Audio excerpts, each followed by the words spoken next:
This time I'll call the Budget and Purchasing Committee to order and ask Pat to call the roll. Kirby, Lewis, Moon, Mitchell, Here. Sample. You have quorum. Thank you, Pat. If you would, please make the emergency announcement, please. In the event of an emergency evacuation, an alarm will sound. Everyone should exit the building by way of the nearest stairwell in a safe and effective manner. If the nearest stairwell is blocked by smoke, use the other stairwell. Do not use the elevator. Once you've reached the main floor, follow the exit signs to exit the building and quickly proceed away from the building. Please be mindful of others evacuating and of emergency vehicles. Thank you, Pat. At this time, I'll ask for any public input on items on the agenda. Linda?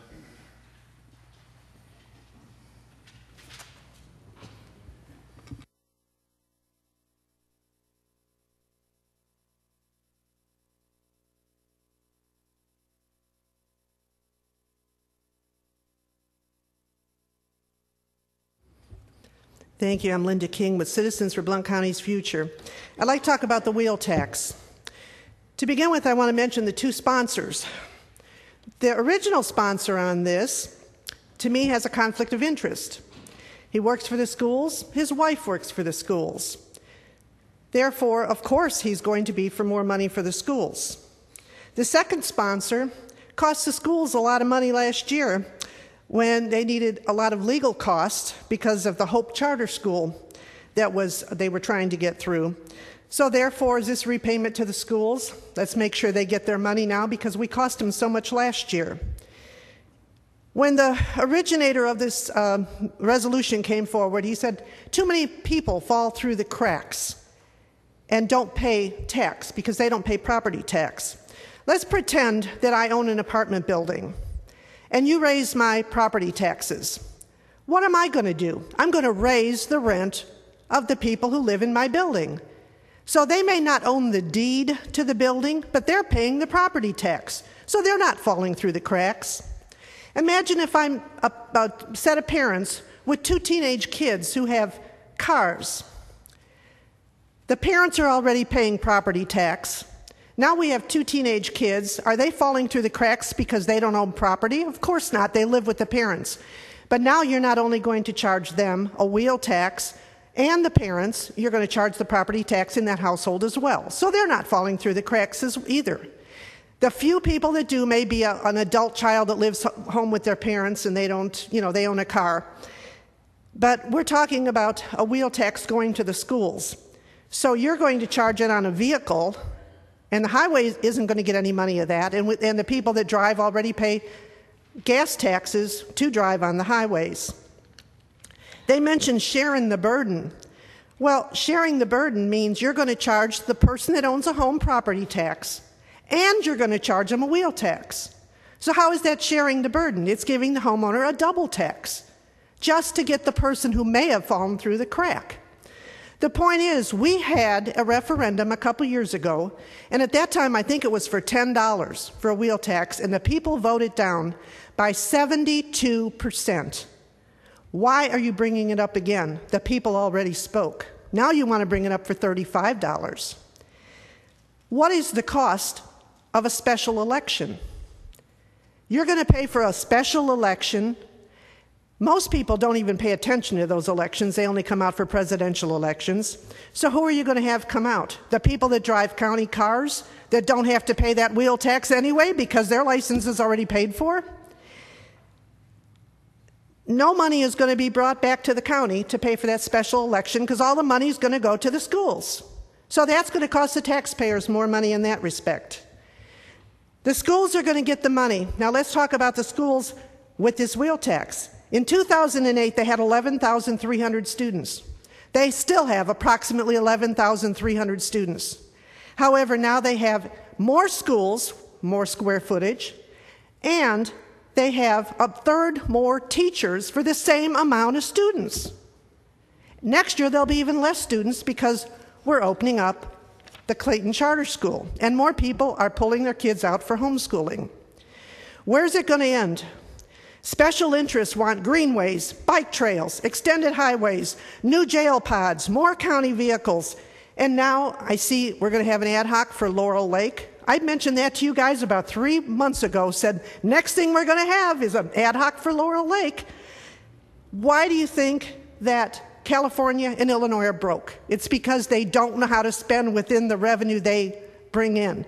And if we don't start living within a revenue, you might as well go door to door and start helping the Blount Countyans who have lived here all their lives start packing, because they won't be able to afford to live in your community. That's pretty sad. We want here, it looks to me like an elite community where the poor people that live on Social Security or low wages will not be able to afford to live here anymore. I don't understand the commission. Is there this much intimidation from the county department heads that you can't say, no, you're going to live within a certain budget? To me, that's all I can understand, is that it could be intimidation. Don't tell me you can't walk through the Justice Center or the county building and see people doing duplication of work or having too many employees. I've walked through many, many times and seen people sitting there doing nothing but sitting on the phone or filing their nails. So we have too big a county government, and we should know it. Stop listening to employees, to the teachers who want more raises, which the people in private sector aren't seeing, and start not just listening to the people, but caring about the private sector people out there who are paying the bills. Thank you.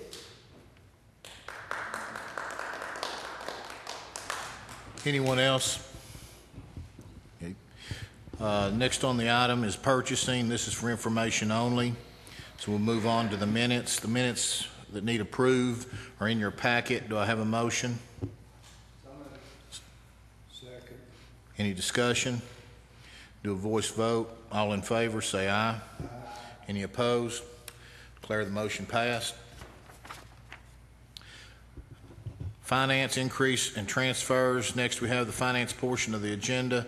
If approved, these items will go on to the commission for approval. F1 increases, Circuit Court Clerk, Judicial Commissioner, $7,454. Move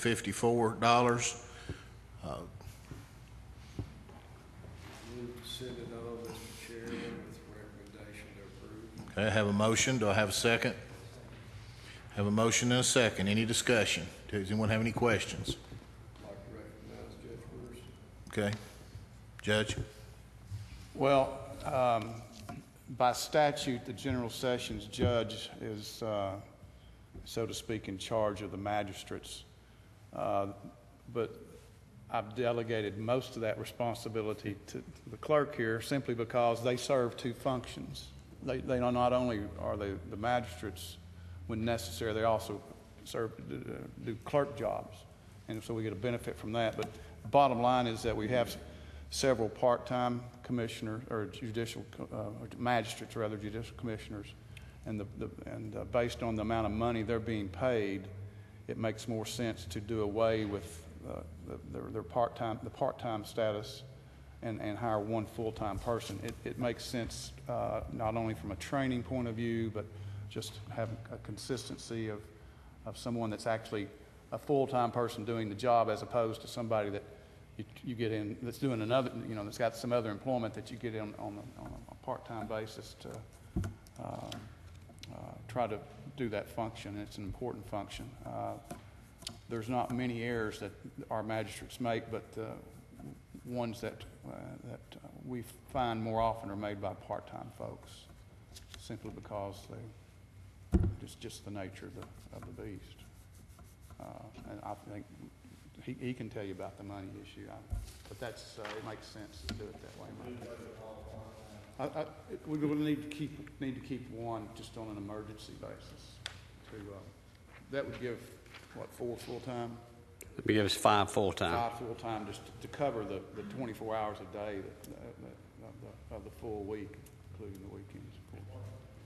What's that going to do to your schedule? I think though you're going to be picking up more benefits, doing away with part-time, but What we do now, Mr. Moon, is we're having to use full-time people now because we can't get part-time people to fill the schedule that we've got, because it's 24 hours. We have somebody there 24 hours a day, 7 days a week, 365 days. So we're having to use full-time people to fill that slot, Are you doing and that? we're having to pay them overtime. You're paying overtime. Yes, sir. So when you're paying overtime, that also goes on into the retirement. Correct. It elevates So- all the costs, right. is what you're So saying. it will, we're asking for the $7,400 for the full-time. We've got 25 with the 2 part-time that we can use, so we're asking for 74. But over the long haul of the whole year and that, by what overtime that we'll save and what extra money we'll save on sending them to these classes that they have to go to. It's mandatory by statute that they have to go and get 16 hours of training and that. We'll be able to save that $7,000 over the period of a year. So you're predicting then a decrease in overtime? Yes. Absolutely. Yes. Okay. Yeah.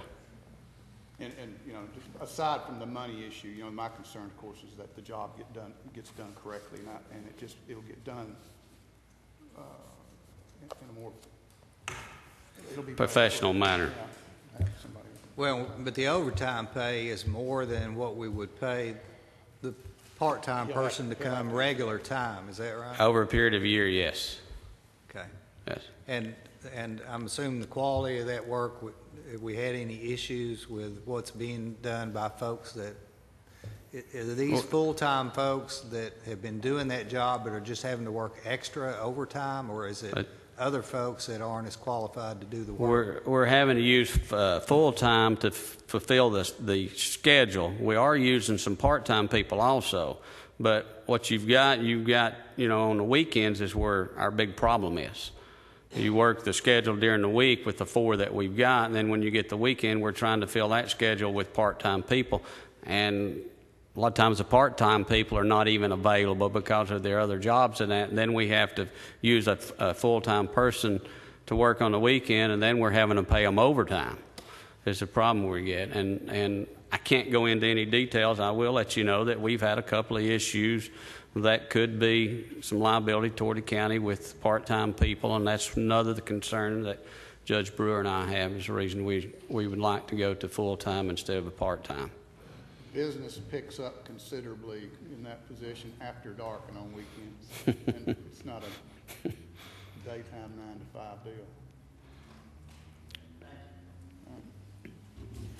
deal. Any more discussion? I'll ask for roll call vote. Kirby? Yes. Lewis? Yes. Moon? Yes. Mitchell? Yes. Samples? Yes. Motion passed. F1B, in-service from the Sheriff's Department, $87,000. Jeff? You see the $87,000, you want to go ahead and get a motion? Move to the floor, have a second. Now open for discussion. Any discussion? This is an accounting. Yeah, this is a pass-through that we get from the state of Tennessee for our officers that we are required by state law to do 40 hours of in-service training. The state pays that, so it comes to the county. We disperse it to each officer based on their training requirements through post. Any more discussion? I'll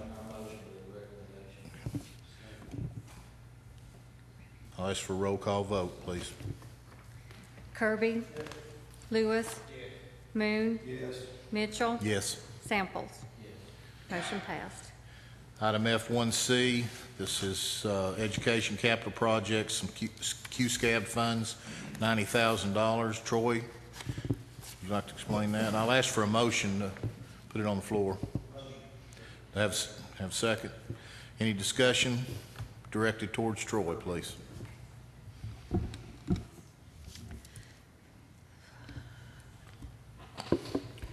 This is the money that was left over the, okay, Yes, sir. all right. Is this going to replace the budgets, Mr. Foreman?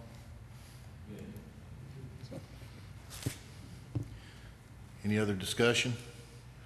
I'll ask for a vote, please. Roll call. Kirby? Lewis? Moon? Mitchell? Yes. Samples? Motion passed. Item G, discussion of possible action. Item 1 is wheel tax.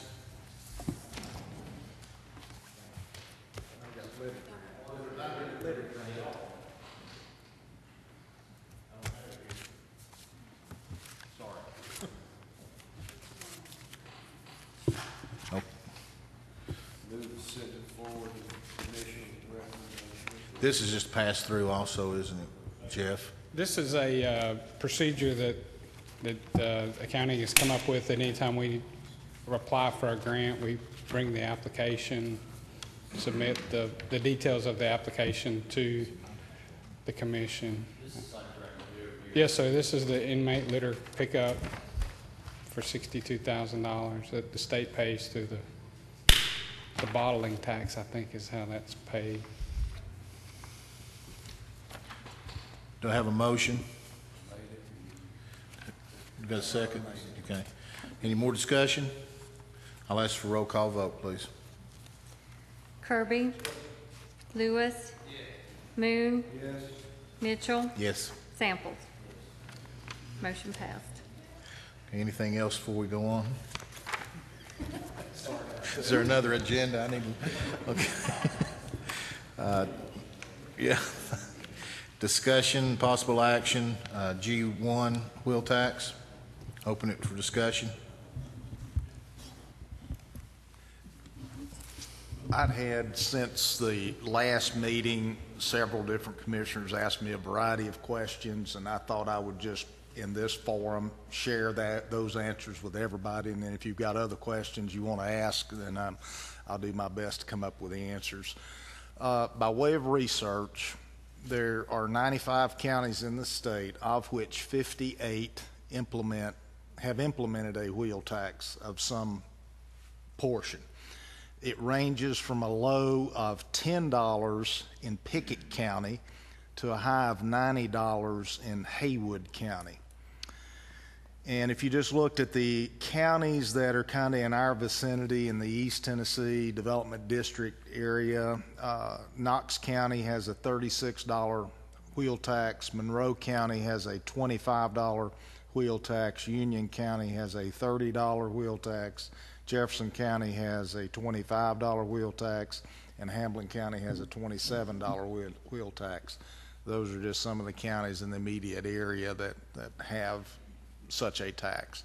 I had actually hoped to have information today, and I did not get it from the clerk's office. I discussed with them on Friday trying to get me as much of the information as they could on the number of vehicles that the proposed resolution might apply to, and I do not have that information. I apologize for that.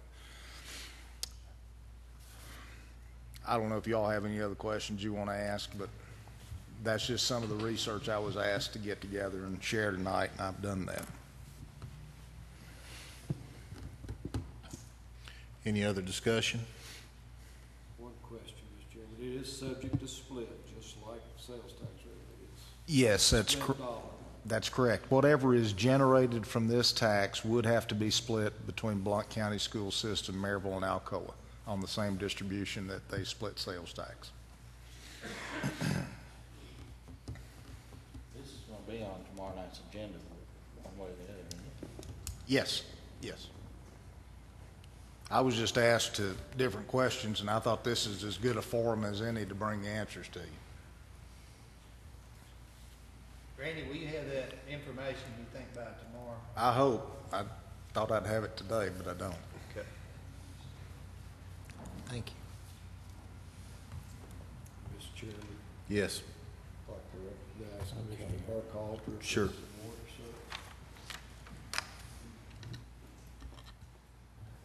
Thank you, Mr. Chairman. One of the questions that has been asked around is how much we might generate from a wheel tax. According to Mr. Crawford's statements a couple of weeks ago where he was talking about needing data processing equipment for all the tags that they have to process, he said that the county roughly processes 164,000 vehicular tags a year through the county. So if you were to take the 164,000 tags that he told us that he needed for his new data processing equipment to send the vehicle registrations back to Nashville, multiply 164,000 by $35 for the wheel tax. I don't have a calculator with me, but it'd be well north of close to $5 million, if I'm not mistaken. Is that a... Based on my conversations to date, it's not going to be near 164,000 vehicles. Now, I don't know what exceptions there might be out there and what doesn't get included. And that's the whole point. I've asked the same information from Mr. Crawford, but when he stood up in front of this body a couple of weeks ago and said that for his data processing equipment is to handle 164,000 car tags, if you take simple math, 164 times 35, so even if it's at only 100,000 car tags, you're still at $3.5 million. And as one of the sponsors of this, if you have any other questions, I'll be glad to try and answer them for you at this time.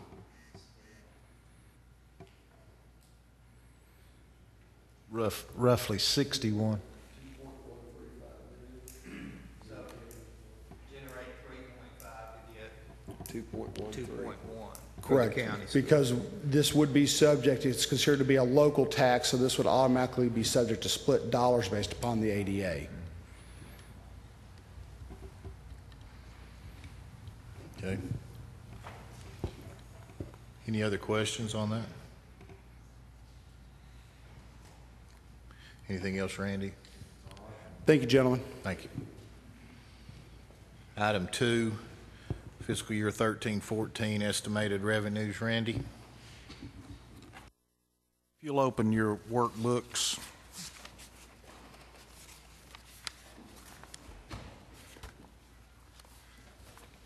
And you should have a goldenrod colored looking sheet that looks like this.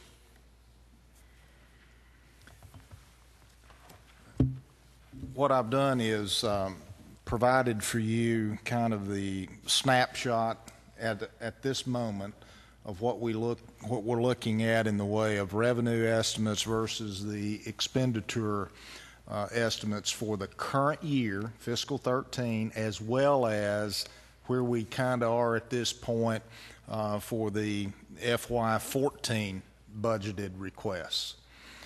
And so that's the snapshot. If you want to go to tab 2, you've got a detailed report of revenues for the general county. On the first 2 pages, they're printed front and back, and you can see the estimated revenue for the current year is $42,279,000 roughly. I'm rounding off now.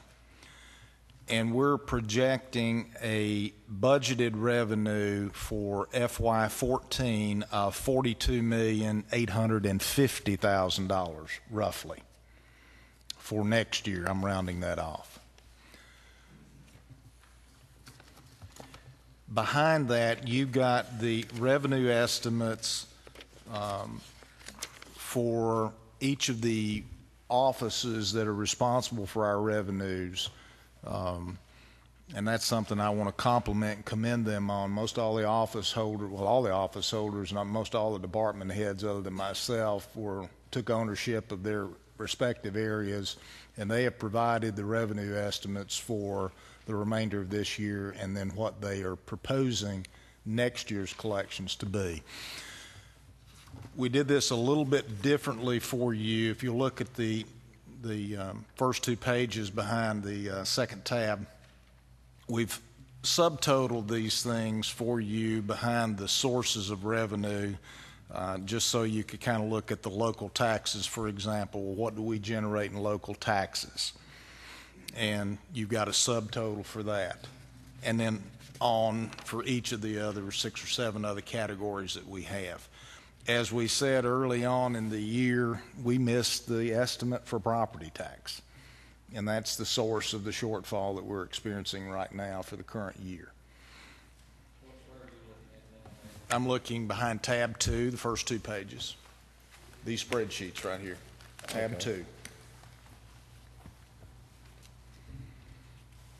It's called Revenue Comparison Report in the upper left-hand corner. Estimated 19.6.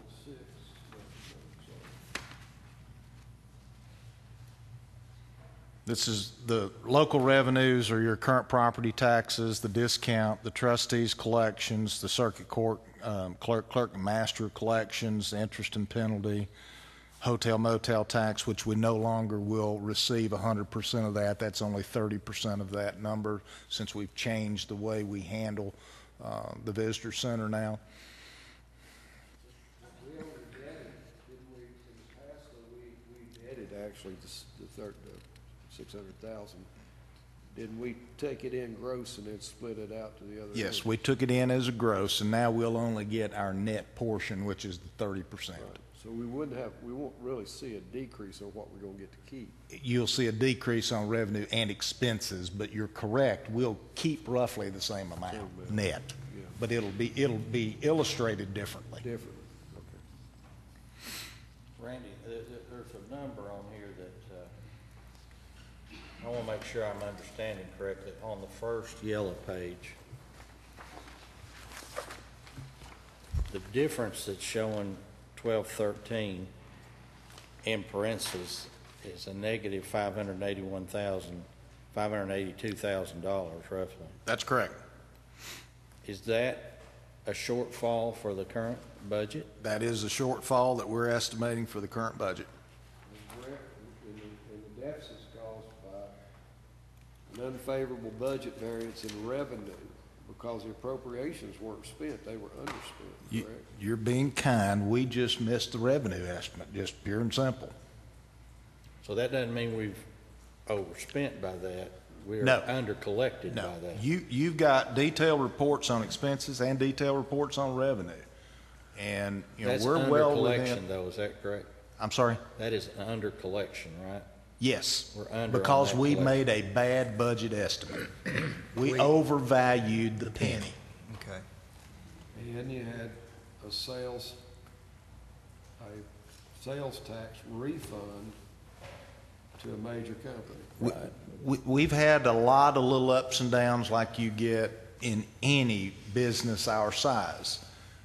The example that Commissioner Moon just shared is a very significant, it's not minor by any stretch of the imagination, but under the law, it impacts us because it is a refund that was due a taxpayer.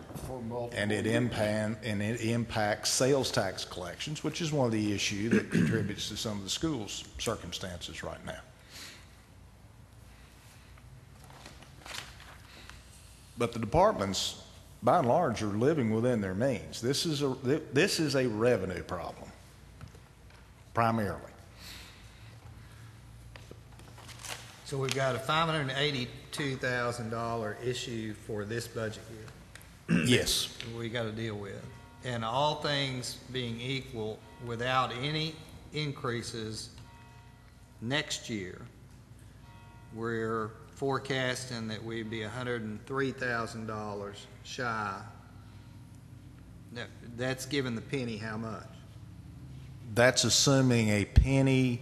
We're going to collect 96% of our collections.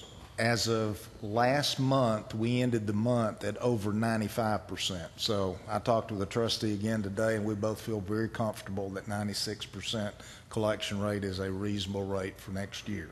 At 304.5? And that yields a 304,500 penny. But this is an estimated deficit of 102,000 in the account 101. That's correct. This is just the general county fund right now that we're talking about. Right. I'll withhold any comment on any other account. But proposed requests for next year are $1.8 million in addition? All the supplemental requests, if you aggregate them or sum them all up, they total about $1.8 million. So if we funded all of those requests, we'd be $1.9 million short. That's correct. But I think as some of the departments indicated and office holders, some of those recommendations probably have a higher priority than others. I don't want to speak for them, but they're not all equally weighted, I should say. Right. And under the law, that's something that everyone needs to understand. Under the law, every office holder has the right to come and petition this body for their funding requests. Under the law. It's pretty clear. But it's good for us to know where Absolutely. we would be. This is the snapshot of where we are right now through all of your budget workshops to date. Okay. And based on our best estimate of forecasting revenues for the balance of this year and making some assumptions on what our revenue estimates will be next year in concert with the office holders that are responsible for collecting a number of those. So if we fully fund, the additional request will be 1.43535 million shy. 1.9. 1.9. Let's round it up, $2 million, Yeah. Yeah. less 60,000. 7 cents, just put it in lay terms. That, you answered, the next question is, what would be your recommendation to deal with the deficit if we fully funded? Well, I've got a couple things in mind that I'm not ready to lay on the table yet, but I wanted you to be aware of where we are right now. Let's go back to the 1213 and the $582,000 that we're short today. What's your recommendation on that, Randy? Well, I don't know practically that there's any way we could make all of that up without just shutting down things, and that's not practical in my opinion. I do think that it would be prudent for us to at least inform folks of where we're at, and I mean everybody in county government, give them this same information and say, here's where we think we're going to be at year end. And for those office holders who have the opportunity, what can you do to help us out in the way of making sure that you hold off on any expenditures that you might deem something we can postpone or do without for the balance of this year? Now, I'd like to see us eat away at some of this if we can. I'd like to make a motion that the Budget Committee ask the mayor and the finance director to communicate this information to all departments in the county and ask them to hold the line for sure and reduce their expenditures where they can.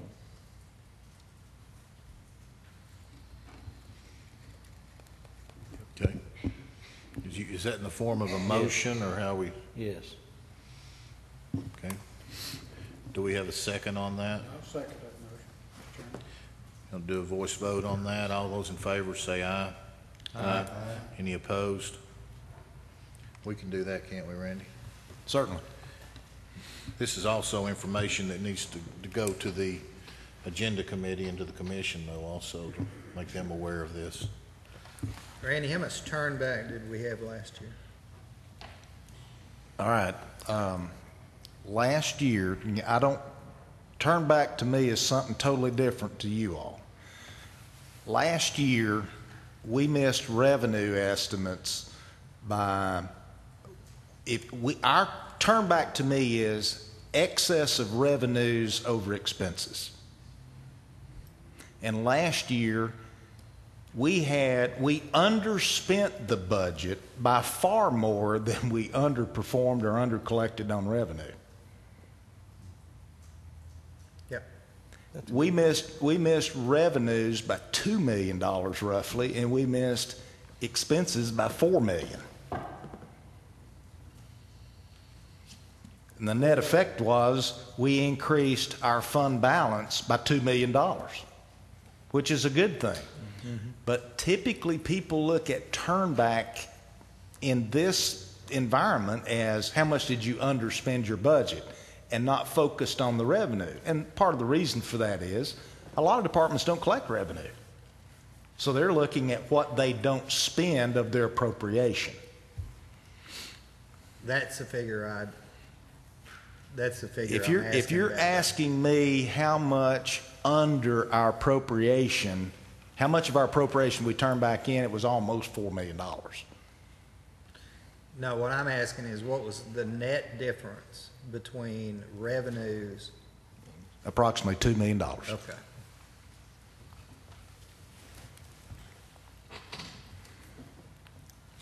And I've got a feeling you have use for that coming up. Well, by default, if we end up this year, if there's no way we can make that money up, I'm gonna come back to you and ask you that we cover that with fund balance, because that's what fund balance is, one of the uses of fund balance. I don't want us to end the year in the hole. Even though Yeah. technically we would, because And in essence, what I was asking is how much do you anticipate the fund balance is going to increase between now and the end of the year? well, right now, it won't increase. As it sits right now, we would eat $582,000 of fund balance. But is this 582, is this a result of the overestimate of the penny? Yes. So, It's not all, but it's a good bit of it. yeah, If you look at,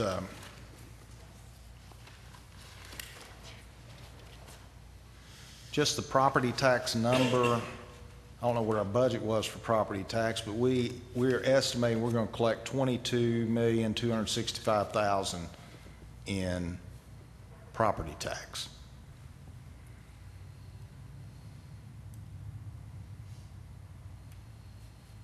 And we expect to collect less than that in the 2014 budget proposal that we have in front before you.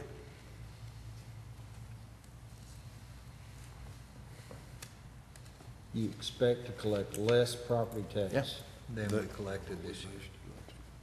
We're showing $22,228,000 that we expect to collect in 14, and we're showing that we hope to collect $22,265 this year, so $26,500 less next year than this year. These are estimates. We're dealing in. Right. Randy, on the 582, Yes, sir.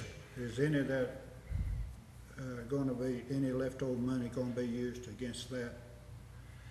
No, sir. By definition, we're going to spend more money than we're going to bring in. So there won't be anything else. I mean, we'll have to pay for that out of our savings account, basically, cover that, out of fund balance.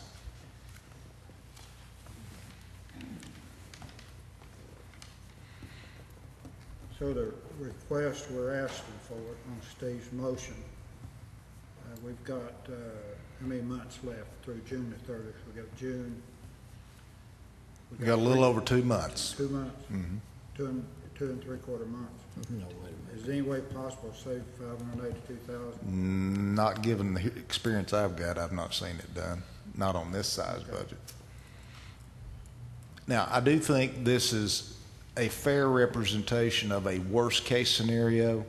There are some appeals and things that are out there that might get decided that could help how this looks, but I can't count on them right now because they've not been decided in the last year, so I don't know if they'll get decided in the next 2 months.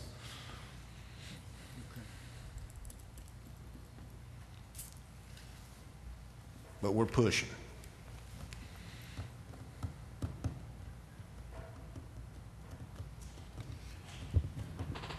Any other discussion on the estimated revenues?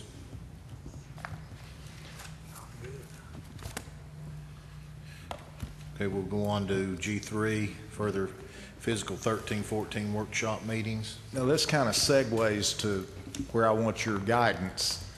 I'd like to just kind of lay low now for the next couple of months, next couple of weeks. Make it I'd like to lay low for the next Do I couple have of a months. second on that? no question. I don't foresee a reason for us to have any additional budget workshops for at least 2 more weeks. And if something breaks loose on a couple of these other things we're working on that might be circumstantial change items here that we might need to convene you maybe 2 weeks from now or 3 weeks from now. But I don't see the point in having 2 or 3 more workshops until some of these things that are up in the air can get resolved. So you're saying there may be one in the end of April, we're not scheduled again until May 6th? That's correct. That may be a better way of putting it, Steve. I don't see a reason to have anything more than maybe one meeting between now and your next regular meeting. And even then, that may not be necessary depending on how this stuff shakes out.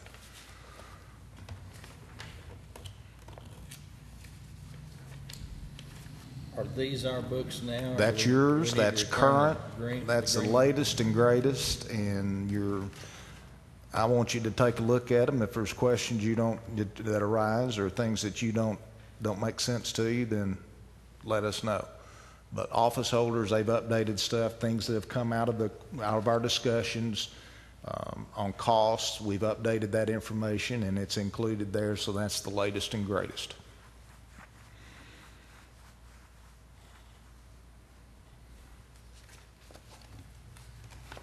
Going back to the workshop meetings, is that okay with everybody for 2 weeks, unless something does come up?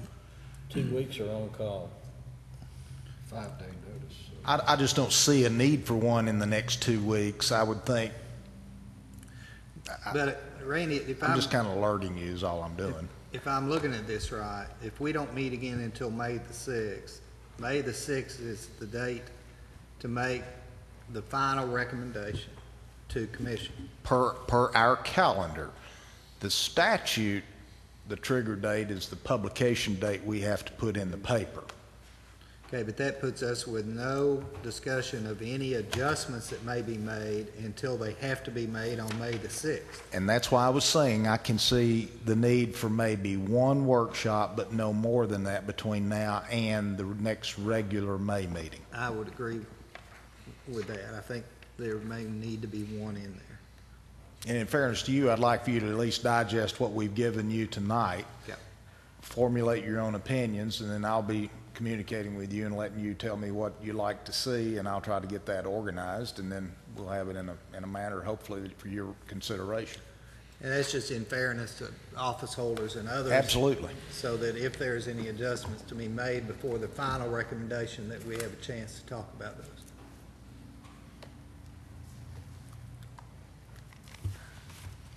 Our publication date, just as a reminder, is the 23rd of May. What was that again? 23rd of May. I'm sorry. Given the deadlines for publication, I'll set that back 4 days. By statute, the deadline that anybody can submit any amendments is May 15. And then the publication date's the 23rd. Our calendar is a little more aggressive than the state statutes, is all I'm saying. Yeah. So if you wanted to amend the calendar at a later date, you could actually do that if you chose to do it. I don't know that that's going to be necessary. Yeah, we're just trying to do all that by May the 6th. Correct. So the next workshop is going to be 2 weeks from tonight? Or No, 3 weeks from now? I'm thinking maybe the last Monday in April if we need another one. I think we probably will, but I think that's a better date. It'll be 3 weeks from tonight, so it'll be the 29th. Today's the 15th, 29th. 29, okay.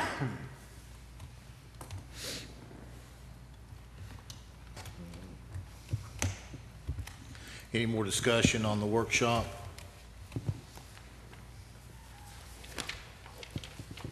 Okay, we'll move on to H, which is the finance reports. That's information only. I'll ask now for any input on items not on the agenda. Input on items not on the agenda. Yes, sir.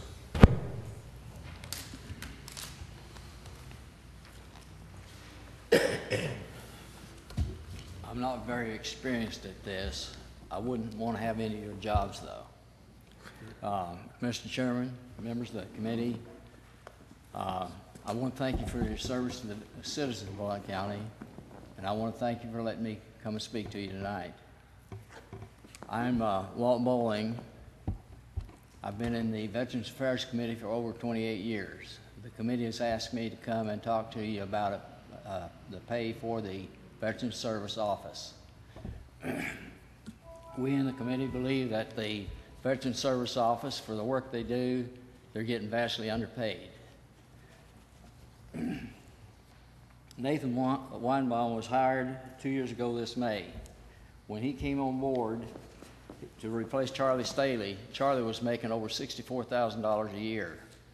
Thinking that Nathan would have to be hired in as an inexperienced individual who would have to learn the vast responsibilities of the Veterans Affairs Office, he was brought in at $43,500 a year. The same time he was planning to retire Charlie Staley, Charlie Staley was planning to retire. The county was asking for an 11% cut in monies for all offices in the county.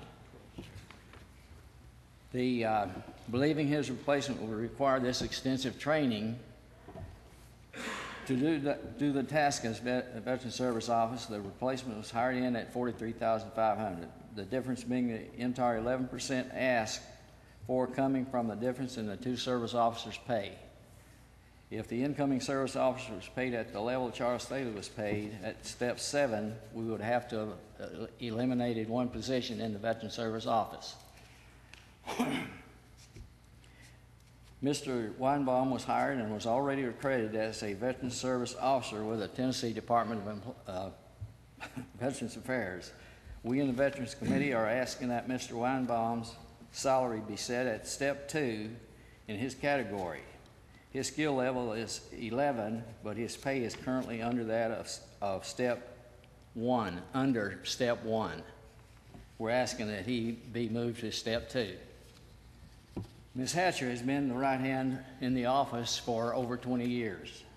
She is accredited as a Veteran Service Officer with the Tennessee Department of Veterans Affairs. Although not a veteran, she is the daughter of an Air Force retiree. She knows everything about running the office.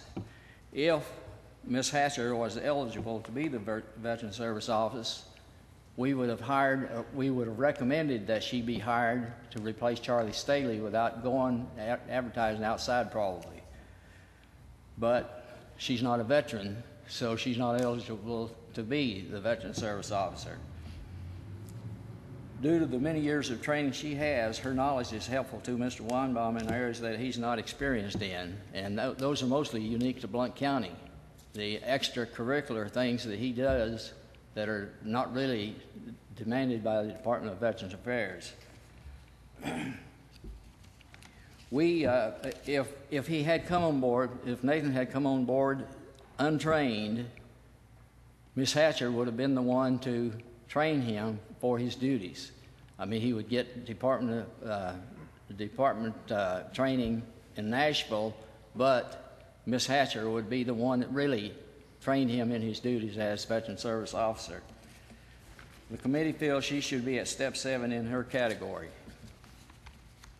Ms. Wallace will have been with the Veterans Affairs Office 4 years in November this year.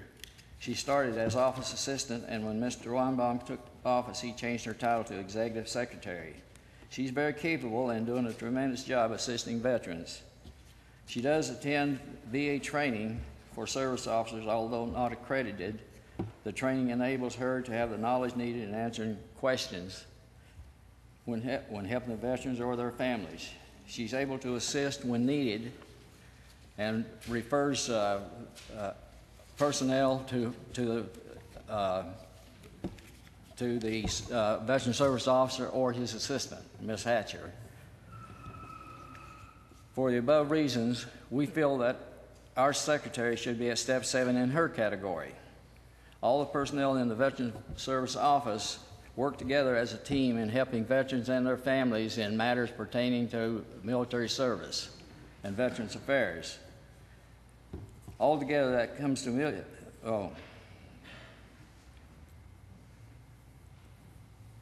the money that comes into Blount County from the veterans of Blount County as of 2010, 2011 fiscal year is over $21 million per year. We have more than 11,500 veterans living in Blount County right now, and many of them are disabled, as I am. Yeah, with the reduction in force that's coming after Afghanistan stands down, they're going to have a lot more work to do. And for these reasons, we feel like in the Veterans Committee that the Veteran Service Office deserves what we're asking you to do for them. And I thank you for allowing me to speak to you. Thank you, Mr. Bowen. Linda?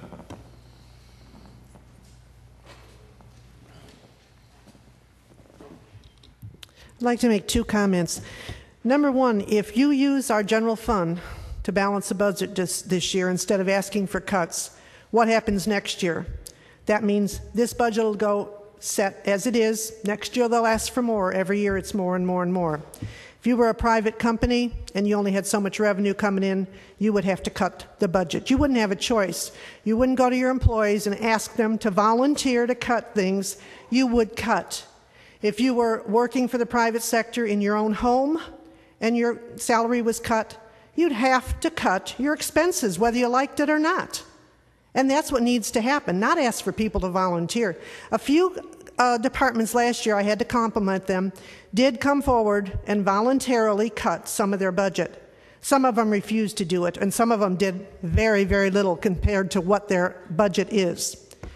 The second thing I wanted to mention is about a month ago I brought the Heritage Center to you, and the fact that we give them about $45,000 a year. It was done by a resolution of 2 previous county commissioners on the previous commission, and that it's not mandatory, and that would be a chunk of money we could save. I hadn't heard any comment about that. I'm hoping that you are considering cutting that. They are very, very self-sufficient by this point, and I don't think that the taxpayers who pay to go to that establishment should have to continue to fund them. Thank you.